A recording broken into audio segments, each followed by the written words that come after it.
मेरी मुलाकात दोस्त की बहन से हुई तो पहली नज़र में ही मुझे उससे मोहब्बत हो गई और वो भी मुझे पसंद करती थी। जब भी मुस्कुराती थी। एक दिन मैंने उससे बात करने की कोशिश की तो वो अपने मुझे कमरे में ले गई और दरवाज़ा बंद कर दिया। मेरी जान हलक में आ गई कि अगर मेरे दोस्त ने देख लिया तो। लेकिन मैं उससे बात करते करते वहीं सो गया। सुबह मेरी आंख खुली तो वो शर्मा रही थी। अब रोज़ ऐसा होने लगा। जब मेरे दोस्त ने मुझसे कहा कि मैं उसकी बहन से निकाह कर लूं, मैं मान गया।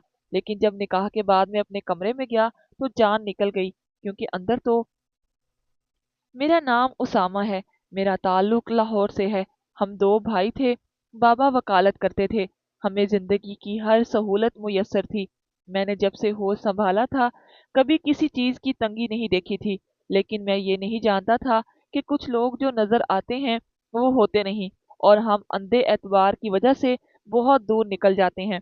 और इसी बात का लोग फायदा उठाकर हमें हमारे रिश्तों के सामने रिस्वा करने की कोशिश करते हैं। बाबा अपने काम के साथ साथ हमें भी टाइम देते। मुझे पढ़ने का बहुत शौक था और इसी वजह से मैं अपने स्कूल में हर दफा फर्स्ट आता था। मेरा छोटा भाई मुझसे 2 साल छोटा था। उसे पढ़ाई से कुछ खास लगाव नहीं था। स्कूल में जब टीचर्स मेरे छोटे भाई को कहते कि अपने बड़े भाई से कुछ सीख लो, लगता ही नहीं कि तुम उसामा के भाई हो, तो मेरे छोटे भाई सरमद को इस बात से कुछ फर्क नहीं पड़ता था। जब मैं उसे समझाता कि मैं चाहता हूँ कि तुम भी पढ़ाई पर फोकस करो और क्लास में फर्स्ट आओ, ताकि मैं भी अपने दोस्तों के सामने फख्र से सर उठाकर चलूं, तो सरमद कहता कि भाई आप फर्स्ट आते हैं ना हर दफा, यही काफी है। आपकी जगह मैं सर उठाकर चल लिया करूंगा। मगर भाई प्लीज, ये बाबा की तरह आप भी मुझे लेक्चर ना दिया करें। और मैं उसकी बातें सुनकर सर पकड़कर बैठ जाता कि इस लड़के का कुछ नहीं हो सकता। सरमद घर में छोटा होने की वजह से अम्मा बाबा और मेरा भी चहेता था। इसलिए जब भी टीचर उसकी कंप्लेन करते कि उसामा ये आपका भाई है, इस पर भी कुछ तवज्जो दे लिया करें, इसे लाड प्यार से सिर्फ बिगाड़ना ही नहीं है, तो मुझे बहुत ज्यादा गुस्सा आता कि सरमद की वजह से मुझे टीचर्स के सामने शर्मिंदा होना पड़ता है। और जब मैं गुस्से से सरमद की तरफ देखता तो वो कान पकड़कर दूर से ही सॉरी कहता और सर झुका लेता। मुझे जितना भी गुस्सा होता उसकी इस हरकत की वजह से मैं मुस्कुरा देता। सरमद मुझे बहुत अजीज था, क्योंकि वो मेरा अकलौता भाई था और हम भाइयों में बहुत ज्यादा प्यार भी था। घर में अगर अम्मा किसी बात पर सरमद को डांट देती तो वो कहता कि मैं क्या करूं, भाई ने कहा था कि तुम छोटे हो इसलिए ज्यादा काम नहीं करना। और मैं उसके इस झूठ पर उसे देखता रह जाता और बाबा हंसने लगते।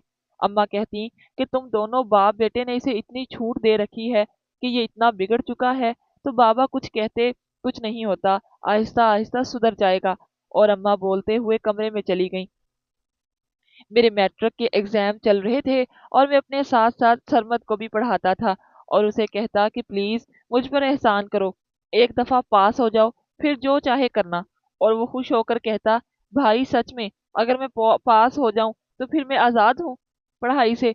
और फिर मैं सर पीटता रह जाता और मैं उसे कहता कि सरमद तुम्हारा क्या होगा, तो वो शरारत से कहता, अरे भाई सब जानते हैं, वही होगा जो मंजूर खुदा होगा।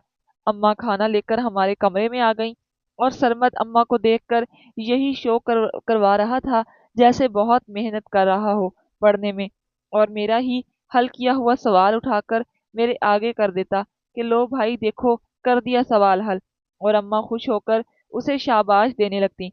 सरमद ध्यान दे रहा है पढ़ाई पर और मैं चुप होकर खाना खाने लगे, क्योंकि मैं नहीं चाहता था कि अम्मा सरमत की वजह से ज्यादा परेशान हो।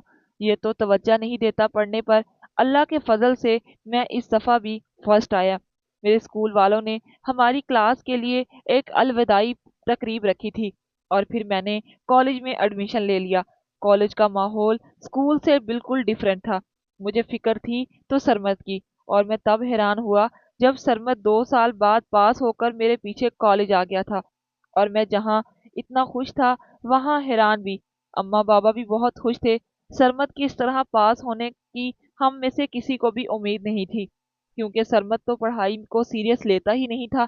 तो मैंने सरमत से पूछा कि ये कैसे हुआ, तुम कैसे पास हो गए। सरमत जो खुशी से निहाल हुए जा रहा था कहने लगा कि भाई आप और अम्मा मुझे ऐसे ही नालायक समझते हैं, और अंदर की बात यह है कि आपके बिना स्कूल में बिल्कुल दिल नहीं लगता। اس لیے मैंने वहाँ से निकलने के लिए और आपके साथ रहने के लिए मेहनत की और मैं पास हो गया। हाँ, ये सच है कि आपकी तरह कोई पोजीशन नहीं ले सका, मगर इतने मार्क्स ले लिए हैं कि स्कूल से जान छूट गई। उसकी बातें सुनकर हम सब हंसने लगे। अम्मा ने हम दोनों भाइयों को खुद से लगाते हुए प्यार किया और दुआ की कि अल्लाह ताला हमें ऐसे ही खुश और आबाद रखे। और मैंने दिल से आमीन कहा। मैं अब बीएससी कर रहा था। मैं दोस्तों के मामले में शुरू से ही खुशकिस्मत रहा था और यूनिवर्सिटी में भी बहुत से नए दोस्त बन गए थे। मैं जब भी यूनिवर्सिटी जाता और जब मेरा पीरियड टाइम शुरू होता तो मैं क्लास में जाता तो सामने टेबल पर रोज एक ताज़ा फूल पड़ा होता। मैं कुछ दिन तो इस फूल को उठाकर साइड पर रख देता और नज़रअंदाज कर देता, मगर ये सिलसिला ख़त्म ही नहीं हो रहा था। और एक दिन मैंने उकताकर क्लास में सबसे पूछा कि आखिर ये हरकत किसकी है। जो भी है सामने आए और बताए कि क्या मसला है। तो उस दिन के बाद से फूलों का सिलसिला ख़त्म हो गया था। लेकिन मुझे तजस्सुस हुआ कि कोई क्लास में से ही है जो मेरे इस दिन से कहने के बाद दोबारा फूल नहीं रखा टेबल पर। मगर मैं किससे पूछता कि कौन है, क्योंकि मैं तो जानता भी नहीं था कि फूल रखने वाला कौन है। फिर मैंने इस बात का जिक्र अपने दोस्त समीर से किया। उसने कहा कि हो सकता है कि कोई तुम्हें पसंद करता हो और इजहार ना कर पा रहा हो। तो मैंने कहा कि नहीं नहीं, ऐसी कोई बात नहीं। हो सकता है कि सरमद की शरारत हो। तो मेरे दोस्त समीर ने कहा कि अगर सरमद होता तो तुम्हारे कहने से वो रुकता ना, बल्कि और ज्यादा तंग करता। तो मैं सोच में पड़ गया और फिर अपनी पढ़ाई में मसरूफ हो गया और इस बात को भी भूल गया। एक दिन अम्मा की तबीयत अचानक खराब हुई और मैं एक हफ्ता कॉलेज ना जा सका। और सरमद भी तो कुछ दिन बाद मेरे कॉलेज के दोस्त अम्मा की तीमारदारी के लिए आए और उनके साथ एक लड़की थी, कायनात, जो आते ही कुछ झिझकते हुए मुझसे सलाम दुआ के बाद अम्मा के कमरे में चली गई और कुछ देर के बाद हमारे लिए खुद ही चाय बनाकर ले आई। मुझे बहुत ताज्जुब हुआ। मैंने कहा कि आपने क्यों जहमत की, मुलाजिम है, वो खुद ही ले आता चाय। तो वो कुछ कहे बिना अम्मा के पास जाकर बैठ गई। अब अम्मा की तबीयत बेहतर हो चुकी थी। तो एक दिन अम्मा ने कहा कि उसामा, मैं चाहती हूँ कि अब तुम शादी कर लो। तो मैं अम्मा को अचानक मेरी शादी की बात करने पर हैरान होकर पूछा कि अम्मा, खैरियत, मेरी शादी की फिक्र क्यों हो गई। एकदम से तो आप पास बैठे हुए बाबा ने कहा कि तुम्हारी अम्मा बिल्कुल ठीक कह रही हैं। अब तो सही उम्र है शादी की, और जब उम्र निकल जाए तो अच्छे रिश्ते नहीं मिलते। और बाबा की बात सुनकर मैंने कहा कि मुझे अभी शादी नहीं करनी और पहले मैं अपने पाँव पर खड़ा हो जाऊं, फिर सोचूंगा शादी का। तो सरमद ने कहा कि भाई, अगर कोई पसंद है तो बता दें, मैं अम्मा अब्बा को राजी कर लूंगा। तो मैंने पास पड़ा कुशन उठाकर सरमद को दे मारा। वो हंसने लगा। फिर जब कॉलेज गया तो फिर से फूलों का सिलसिला शुरू हो चुका था और इस दफा मैंने सोचा कि अब तो मैं जान कर रहूंगा कि ये है कौन। और अब मैं कुछ दिनों से टाइम से आकर क्लास में बैठ जाता और मगर अब फूलों का सिलसिला दोबारा से रुक गया। तो मैंने सोचा कि शायद मेरे सामने होने की वजह से फूल नहीं रखे जाते। तो मैंने एक तरकीब सोची और आकर क्लास में दरवाजे के पीछे खड़ा हो गया। मैं देखकर हैरान रह गया। जब मेरी टेबल पर फूल रखते जब मैंने देखा तो वो लड़की कायनात थी। मैंने उससे कहा कि मोहतरमा, कि आप इतनी जहमत मत किया करें, मैं यहाँ पढ़ने आता हूँ, मेहरबानी फरमाकर आप भी अपनी पढ़ाई पर तवज्जो दें। तो वो खामोश होकर क्लास से चली गई, मगर मुझे लगा जैसे उसका दिल टूट गया था मेरी बातों से। उस दिन मेरा झगड़ा कॉलेज के एक लड़के से हुआ था, इसलिए उसका गुस्सा कायनात पर निकाल दिया। उसके बाद से मैंने कायनात को दोबारा नहीं देखा और अब मैं पढ़ाई में मुकम्मल करके फारिग था और नौकरी की तलाश में जगह जगह अपनी सीवी जमा करवा रहा था। और 6 माह बाद मुझे इंटरव्यू के लिए कॉल आई और मैं इंटरव्यू के लिए चला गया। और जब वहां पहुंचा तो वहां तो पहले ही एक लंबी लाइन लगी हुई थी। मैं अपनी बारी का इंतजार करते हुए साइड पर कुर्सी पर बैठ गया। जब मेरी बारी आई तो ये कहकर रोक दिया गया कि इंटरव्यू टाइम खत्म हो चुका है। मेरे गुस्से की इंतहा न रही कि पूरे 4 घंटे इंतजार में बिठाकर अब कह दिया कि टाइम खत्म हो गया है। तो मेरे साथ जो लड़के इंटरव्यू के लिए आए थे, उन्होंने कहा कि भाई, कुछ भी कहने का कोई फायदा नहीं है। जिसने इनका मुंह पैसे से बंद किया है, उनको नौकरी दे दी गई है और टाइम का बहाना हम जैसों के लिए है। घर आया तो सीधा कमरे में चला गया और सामने ड्रेसिंग टेबल पर पड़ी हुई चीजें उठा उठा कर फेंकने लगा। तो अम्मा और सरमद शोर सुनकर कमरे में आए। तो मुझे गुस्से में देखकर अम्मा ने कहा, क्या हुआ है, तुम ठीक तो हो? सरमद ने कहा, भाई क्या हुआ है आपको, पहले तो इतने गुस्से में नहीं देखा। तो अम्मा जान ने कहा कि तुम तो जॉब इंटरव्यू के लिए गए थे ना, क्या हुआ, वहां कोई बात हुई है? तो मैंने बताया कि सब सिफारिश और रिश्वत के पुजारी हैं। मुझे नफरत होती है ऐसे लोगों से जो अपना ईमान पैसे की खातिर बेच देते हैं। अम्मा ने कहा कि ये तो आम सी बात हो चुकी है, तुम परेशान ना हो, जो तुम्हारे लिए है, तुम्हारे नसीब में है, वो खुद तुम तक पहुंच जाएगा। अब तुम फ्रेश होकर बाहर आ जाओ, मैं चाय बनाती हूँ, तुम्हारे बाबा भी आने वाले हैं। फिर एक दिन मेरे दोस्त समीर ने मुझे कॉल की और खाने पर आने का कहा। तो मेरे मना करने के बावजूद वो असरार करने लगा और मैं समीर के घर खाना खाने चला गया। तो दरवाजा समीर की बहन ने खोला। मुझे पहली नजर में अच्छी लगी थी वो। मुझे उस तरह खामोश देखकर समीर ने कहा, वहीं खड़े रहोगे या अंदर भी आओगे? तो मैं मुस्कुराते हुए समीर से गले मिला और समीर ने मेरा तारुफ अपनी बहन से करवाया। समीर की फैमिली में सिर्फ समीर और उसकी बहन थी। मैंने समीर से पूछा कि तुमने कभी अपने बारे में बताया ही नहीं कि तुम्हारे अम्मा बाबा कहाँ हैं? तो समीर ने कहा कि बाबा ने दूसरी शादी कर ली थी और अम्मा इसी दुख में बीमार रहने लगी और ठीक ना हो सकी, यह ठीक होना ही नहीं चाहती थी। और एक दिन इसी बीमारी में हमें छोड़कर वो इस दुनिया से चली गई। बाबा हमारे लिए महीने भर का खर्चा भेज देते हैं और गुजारा होता रहता है। मैंने समीर से कहा कि तुम इतने परेशान रहे और मुझे बताया भी नहीं। तो उसने कहा कि मैं नहीं चाहता था कि मैं अपने साथ साथ तुम्हें भी परेशान करूं। और तभी समीर की बहन ने मुस्कुराते हुए कहा कि खाना टेबल पर लग चुका है, खाना खा लें, बातें बाद में होती रहेंगी। तो समीर ने कहा कि जिंदगी के मसले तो खत्म ही नहीं होते, चलो खाना खाएं। और मैं ये सोचने लगा कि सही कहते हैं, हर हंसते हुए चेहरे के पीछे खुशी नहीं होती। किसी को जाने बिना अपनी राय नहीं देनी चाहिए। मुझे समीर की बहन पहली नजर में ही बहुत अच्छी लगी थी और अब मैं बहाने बहाने से कभी समीर को घर खाने पर मदु कर लेता और कभी खुद उसके घर चला जाता। एक दिन समीर किसी काम से कहीं गया हुआ था, जब उसका एक्सीडेंट हो गया। मुझे पता चला तो मैं फौरन अस्पताल पहुंचा। समीर को अभी होश नहीं आया था और समीर की बहन समीर के साथ नहीं थी। मुझे हैरत हुई कि समीर की कंडीशन इतनी खराब है और उसकी बहन को उसके पास होना चाहिए था। फिर डॉक्टर ने पूछा, इस आदमी के साथ कौन है? तो मैंने आगे बढ़कर कहा कि वो मेरा दोस्त है। डॉक्टर ने कहा कि इनकी फैमिली में से कोई नहीं आया? हमारे स्टाफ ने उनकी बहन को कॉल की थी और उनका नंबर इनके मोबाइल में था, सिस्टर के नाम से। तो मैं किसी सोच में जाते जाते डॉक्टर की बात सुनने लगा।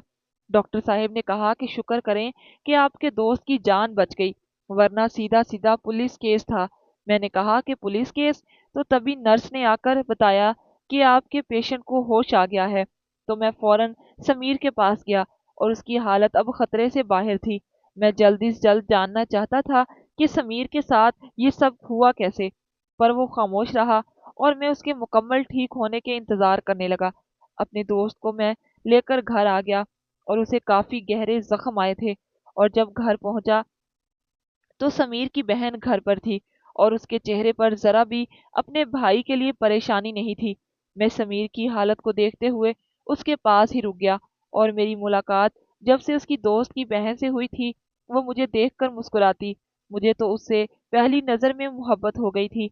वो भी मुझे पसंद करती थी। जब भी वो मुझे देखकर मुस्कुराती थी और मैं रोज समीर की आदत के लिए चला जाता और मैं उसकी बहन मायरा से भी कुछ बात करना चाहता था, ताकि अगर वो रजामंद हो तो मैं अपने घर वालों को लेकर आ सकूं रिश्ते के लिए। और जब एक दिन मैंने उससे बात करने की कोशिश की तो वो मुझे अपने कमरे में ले गई और दरवाज़ा बंद कर दिया। मेरी जान हलक में आ गई कि अगर मेरे दोस्त ने देख लिया तो। लेकिन मैं उससे बात करते करते वहीं सो गया। सुबह मेरी आंख खुली तो वो शर्मा रही थी और जैसे दोस्त की अयादत के लिए जाता तो रोज ऐसा होने लगा। मैं खुद बहुत ज्यादा परेशान हो चुका था। जब एक दिन मेरे दोस्त ने कहा कि ऐसे रोज रोज आना अच्छा नहीं लगता, तुम मेरी बहन से शादी कर लो। मैं खुद भी यही चाहता था, क्योंकि मुझे वो अच्छी लगती थी। पर कभी ऐसा लगता मैं खुद को तसल्ली दे रहा हूँ, मुझे उससे मोहब्बत नहीं है। फिर दोस्त के बढ़ते असरार पर मैंने उसकी बहन से निकाह कर लिया। निकाह के लिए जैसे अपने कमरे में आ गया तो मेरी जान निकल गई, क्योंकि मेरी बीवी हामिला थी और उसने कहा कि मैं उसके बच्चे का बाप हूँ। और मैं हरगिज ये बात मान ही नहीं रहा था। मैंने तो उसे कभी हाथ तक नहीं लगाया था, और वो इतना बड़ा इल्ज़ाम मुझ पर लगा रही थी। उसने रिपोर्ट्स मेरे सामने की, जिनसे साबित होता था कि मैं इस बच्चे का बाप हूँ। और मैंने उसके मुंह पर थप्पड़ मारा और उससे कहा कि तुम झूठी हो, ऐसा कभी नहीं हो सकता, मैं इतना बड़ा गुनाह कर ही नहीं सकता। और वो रोने लगी। मैंने कहा कि मेरे कमरे से निकल जाओ, तुम और तुम्हारे भाई ने मुझे धोखा दिया है। और वो भागती हुई मम्मा पापा के कमरे में चली गई। उनसे कहा कि ये बच्चा आपके बेटे का है, ये कई रातें मेरे साथ गुजारता रहा, मुझसे शादी इसने सब कुछ जानते हुए की और अपनी मर्जी से की। और आज ये इस बच्चे को, जो अभी इस दुनिया में आया भी नहीं, इसको किसी और का गुनाह कह रहा है। और मैंने अपनी अम्मी से ये कहा कि ये झूठ बोल रही है, मैं ऐसी घटिया हरकत कभी भी नहीं कर सकता। पर मेरी माँ ने कितने ही थप्पड़ मेरे मुंह पर मार दिए और मुझे कहा कि तुम मेरे बेटे नहीं हो सकते, मेरा बेटा तो ऐसा काम कर नहीं सकता, वो कभी भी किसी की इज्जत के साथ नहीं खेल सकता। अब ये तुम्हारी बीवी है, बेहतर है अपने इस बच्चे को कबूल करो। और मैं आगे से लड़ने लगा, और उस लड़की को, जिसे अपनी बीवी कहते हुए भी मुझे शर्म आती है, उसे कहा कि सच सच बताओ, वरना मैं तुम्हें जान से मार दूंगा। और तभी मेरा दोस्त समीर भी आ गया। बाबा ने पूछा, क्या उसामा तुम्हारे घर आता रहता है? तो उसने कहा, जी अंकल, उसामा कई बार घर आता रहा, लेकिन मैं बहन वाला था, इसे रोज अपनी बहन के कमरे में निकलता देखता। पहले दिल किया कि दोनों को मार दूं, फिर सोचा कि अगर ये दोनों एक दूसरे को पसंद करते हैं तो निकाह करवा देता हूँ। और मेरी बहन भी खुश थी। जब उसामा से बात की तो वो ये फौरन राजी हो गया। अगर कोई बात थी तो ये उसी वक्त भी बता देता। अब इतना कुछ हो जाने के बाद ये कैसे मेरी बहन पर इल्जाम लगा रहा है? सभी घर वाले मेरी तरफ देख रहे थे, और मेरा दिल करे कि जमीन फटे और मैं इसी में समा जाऊं। और मेरा भाई मुझे कमरे में ले आया। मैंने उसे कहा कि ये सब झूठ बोल रहे हैं, तुम्हें भी ये लगता होगा कि तुम्हारा भाई ऐसा है। तो मेरे छोटे भाई ने कहा कि भाई, मुझे पूरा यकीन है ये सब आपने नहीं किया, मैं आपको बहुत अच्छे से जानता हूँ, मैं सब कुछ सही कर दूंगा, इन लोगों को भी बेनकाब करूंगा, आप फिक्र मत करें। और कुछ दिन इसी परेशानी में गुजरे, और मेरा छोटा भाई एक एक पल को मुझे खबर देने लगा, और मैं खुद जॉब ढूंढने लगा। मुझे यकीन था कि मेरा भाई ज़रूर कुछ कर लेगा। मुझे दोबारा इसी कंपनी में इंटरव्यू के लिए बुलाया गया, जिसमें कुछ माह पहले बुलाया गया था। और जब मैं वहां पहुंचा तो मुझे अपनी आंखों पर यकीन नहीं आया। वो कंपनी कायनात के वालिद की थी, और कायनात जो मेरी कभी क्लास फेलो होती थी, वो इतने साल बाद बिल्कुल वैसी की वैसी मेरे सामने मौजूद थी, और अपने वालिद की कंपनी को संभाल रही थी। और आज वही मेरा इंटरव्यू कर रही थी। मुझे देखकर मुस्कुराई और दुआ सलाम के बाद मेरे बारे में पूछने लगी, कहाँ थे इतने साल, शादी कर ली? और इस बात पर मैं चुप हो गया। कायनात से पूछा कि तुम कहाँ थी? तो उसने बताया कि जिस दिन तुमने मुझे डांट दिया था, उसी शाम मेरी फ्लाइट थी, मैं बाबा के साथ दुबई जा रही थी। और तुम्हें उस दिन मैं कुछ बताना चाहती थी। जब मैंने कहा क्या बताना चाहती थी, तो उसने कहा कि अब बहुत देर हो गई है। पता नहीं क्यों मुझे ऐसे लगा जैसे उसकी आंखें नम हुई हों, और अपनी जिंदगी में पहली बार उसको इतने गौर से देख रहा था। मेरी जॉब शुरू हो चुकी थी, और इसी दौरान कायनात से मेरी काफी दोस्ती हो चुकी थी। वो सब कुछ मेरे बारे में जान चुकी थी, और कई बार मेरे घर भी आ चुकी थी। 4 माह हो चुके थे, और मैं अपनी बीवी को बर्दाश्त कर रहा था। उसे लगता था कि मैं उसकी तरफ से बेखबर हूँ, कि वो कहाँ आती है और कहाँ जाती है, मुझे कुछ नहीं पता। पर वो एक बात भूल गई थी कि मेरा एक भाई भी है, जो साए की तरह उसके पीछे पीछे था। और फिर एक दिन मेरी बीवी अस्पताल पहुंची, और मुझे भी वहां पहुंचने का कहा। मैं अपने दोस्त को साथ लिया, ताकि अपनी आंखों से अपनी बहन को देख ले, और जो इल्जाम सबके सामने मुझ पर लगाया है, उस पर सबकी आंखें खुल जाएं। और जैसे मेरे भाई ने कॉल करके मुझे जल्द से जल्द अस्पताल पहुंचने का कहा था, हम पहुंच चुके थे। और आगे मेरे दोस्त की बहन किसी लड़की का हाथ पकड़े खड़ी थी। और उससे कह रही थी कि तुम मुझे छोड़कर कहाँ चले गए थे। मैंने कहा, कहाँ नहीं ढूंढा तुम्हें, और मजबूरन मुझे हमारे प्यार की निशानी को बचाना पड़ा, और मैंने अपने ही भाई के दोस्त को अपने जाल में फंसा लिया, और वो फंसता चला गया। बड़ी मुश्किल से भाई को यकीन दिलाया कि उसका दोस्त ही इस बच्चे का बाप है, और भाई ने खुद अपने दोस्त से मेरी शादी की बात की। सबको लगता है कि ये बस उसी का बच्चा है। मैंने एक्टिंग ही बहुत ज़बरदस्त की थी। उसकी माँ तो मेरा ऐसा ख्याल रख रही है जैसे सच में ये उन्हीं का खून हो। अब जल्दी से जल्द यहाँ से निकलने का सोचो। मैं अदालत के ज़रिए तलाक ले लूँगी अपने शौहर से। और उस लड़के ने उसे परे धकेल दिया। कहने लगा कि तुम जैसी लड़कियों से बस दिल बहलाए जाते हैं। अगर उस दिन तुम्हारा भाई आकर मुझसे लड़ाई ना करता तो तुम तो मेरे दोस्तों को भी खुश करने के काम आ जाती। पर अफसोस कि मेरा बहुत नुकसान हुआ और तुम बच गई। तुम जैसी लड़कियों से दिल तो भुलाया जा सकता है, पर उसे अपने घर की जीनत नहीं बनाया जा सकता। जो अपने घर की नहीं होती वो किसी की नहीं होती। और तभी मेरे दोस्त समीर ने इस लड़के का गिरेबान पकड़ लिया और उसे मारने लगा। पुलिस इस लड़के को पकड़ कर ले गई, और वो लड़की जो मेरी बीवी थी, इसका एक रंग आ रहा था और एक जा रहा था। वो फौरन माफी मांगने लगी और मुझे कहने लगी, मैं कभी कुछ ऐसा नहीं करूंगी, मुझे माफ कर दो। और मैंने उसे सबके सामने तलाक दे दी और अपने भाई को साथ लेकर घर आ गया। पीछे क्या हुआ मुझे नहीं पता। और फिर मैंने कायनात से शादी कर ली और आज एक खुशगवार जिंदगी गुजार रहा हूँ। लेकिन अपनी जिंदगी से एक सबक मुझे जरूर मिला कि रिश्ता कोई भी हो, इस पर इतना अंधा एतबार नहीं करना चाहिए कि वो आप ही की इज्जत को सबके सामने नीलाम कर दे। इस तरह की मजीद कहानियाँ और वाकयात सुनने के लिए हमारे चैनल को सब्सक्राइब करें। शुक्रिया।